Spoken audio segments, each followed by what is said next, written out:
ગુજરાતમાં દારૂ હજી પણ ચર્ચાનો વિષય છે. દારૂબંધીની વચ્ચે અનેક જગ્યાએ ચાલતા દારૂના ધંધા એ સર્વવિદિત હકીકત હોવા છતાં પેલું દારૂ ને ઈશ્વર છે બધેને ક્યાંય દેખાતો નથી એ પ્રકારની સ્થિતિ છે. વડગામના ધારાસભ્ય જિગ્નેશ મેવાણીએ ટ્વિટર પર સાંજ પડતાની સાથે જ વિડીયો શેર કર્યા, જેમાં એમનું કેપ્શન એમણે શું લખ્યું? એમણે લખ્યું, આ જુઓ સંસ્કારી મંત્રીના સુરત જિલ્લામાં ખુલ્લેઆમ દારૂની હાટડીઓ. એ સંસ્કારી મંત્રીના નામે ગૃહમંત્રી અને ડેપ્યુટી સીએમ હર્ષ સંઘવીને સંબોધિત કરી રહ્યા છે.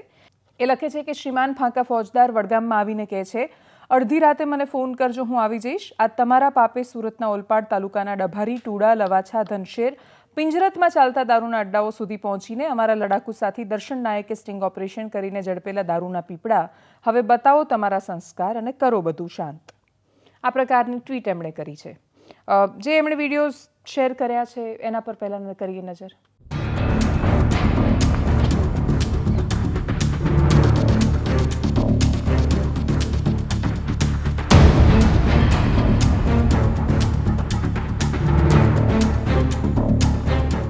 રાજનીતિની ગુજરાતમાં બે તસવીર છે. એક એ પણ તસવીર છે જે જિગ્નેશ મેવાણી બતાવી રહ્યા છે, નકારી શકાય એમ નથી. ગુજરાતમાં દારૂનું અસ્તિત્વ, ખુલ્લેઆમ વેચાતો દારૂ એ સમસ્યા છે અને એ સમસ્યાને તમે કોઈ પણ સંજોગોમાં આંખ બંધ કરશો તો જતી રહેવાની છે એ સ્થિતિ નથી. પ્રશ્ન આવીને ઊભો રહી જાય છે ભાષા પર, કે આ રીતે કહેવાવું જોઈતું હતું કે આ રીતે. નૈતિકતાના બધાના મૂલ્યો અને માપદંડો બહુ જ અલગ અલગ હોય છે. એક વ્યક્તિ એક વાતને જે બહુ સારી રીતે માને છે, કદાચ બીજો વ્યક્તિ એ જ વાતને નકારતો હોય છે. ડેપ્યુટી સીએમ હર્ષ સંઘવી આજે એક કાર્યક્રમમાં હતા. ગુજરાત મીડિયા ક્લબ અને એક સંસ્થા દ્વારા આયોજિત કાર્યક્રમ ભારત કુલ એનું નામ હતું.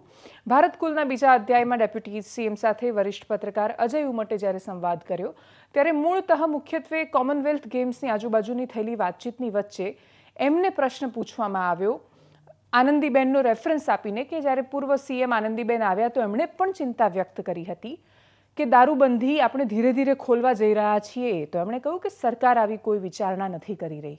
એના પછી વાત ડ્રગ્સ સુધી પહોંચી અને ડ્રગ્સ સુધી પહોંચેલી વાતમાં એમણે ખૂબ બધા પ્રશ્નોના જવાબ આપ્યા. એક બહુ જ મહત્વની વાત એમણે એવું કહ્યું કે પોતાની અંદર ઝાંખીને નેતાઓએ જવાબ આપવાની જરૂર છે કે માત્ર હીરો બનવા માટે તમે જ્યારે સ્ટેટમેન્ટ્સ આપો છો. એમણે સોશિયલ મીડિયા અને અલ્ગોરિધમની પણ વાત કરી કે જ્યારે એ ભાષામાં લખાય કે એ ભાષામાં બોલાય તો એ વધારે જોવાય છે અને એટલે જ બધાના પોતપોતાના બિઝનેસ ચાલ્યા કરે. પણ રાજ્ય માટે શું થઈ રહ્યું છે, આ એમનો પ્રશ્ન હતો. ડેપ્યુટી સીએમનો સીધો જવાબ નથી જિગ્નેશ મેવાણીના કોઈ દાવાને કે ગોપાલ ઇટાલિયાના કે પછી ચૈતર વસાવાના કરાયેલા પ્રશ્નને, પણ આખી મૂળતઃ વાત એ નેતાઓ બનામ હર્ષ સંઘવીની જે તસવીર ઊભી થઈ છે એમાં કદાચ એ જવાબ પૂરતો છે, જેમાં એમણે એમના મનમાં જે જવાબ છે એ આપ્યો છે. મારા અનેક વિપક્ષના સાથીઓ બી આમાં સ્ટેટમેન્ટ આપતા હોય છે. આજે આ સ્ટેજ પરથી હું એમને કહેવા માંગુ છું, મને કોઈ દુઃખ નથી. મને હજી વધુ જે કહેવું હોય કે મને કોઈ ફરક નહીં પડે, કારણ કે હું મારા રાજ્ય માટે લડી રહ્યો છું, દિલથી લડી રહ્યો છું. અને હું એમને બે હાથ જોડીને માત્ર એટલું કહું છું કે મનને ઝાંકીને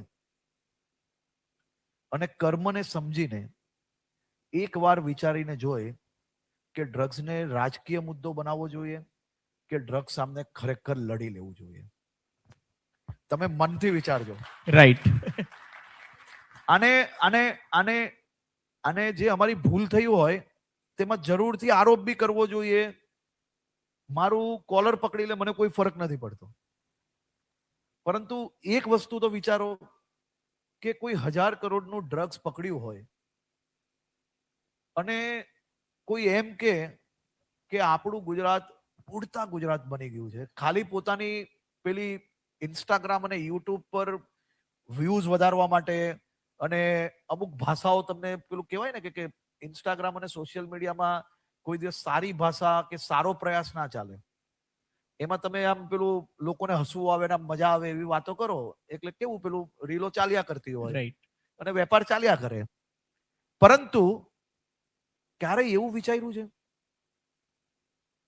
કે સમાજે મને ચૂંટાઈને ગુજરાતની વિધાનસભા સુધી મોકલ્યા? સાહેબ, ભલે ટીકા થાય, ભલે સંઘર્ષ થાય, પણ દૂષણ સામે હું લડી જ લઈશ. ગુજરાત વિધાનસભામાં જેટલા સાથીઓ બેઠા છે ને, સાથે લઈને દૂષણો સામે લડવામાં સહભાગી થવાની છે. પરંતુ જાણી જોઈને નેતા તરીકે તમે નેતાને નેતા સામને સામને હોઈ શકે, એ આરોપ પ્રત્યારોપ આ બધો રાજકીય વર્ષોથી ચાલતો ભાગ છે, એમાં કોઈ વાંધો નથી. પરંતુ જ્યારે પોલીસ પકડીને આવે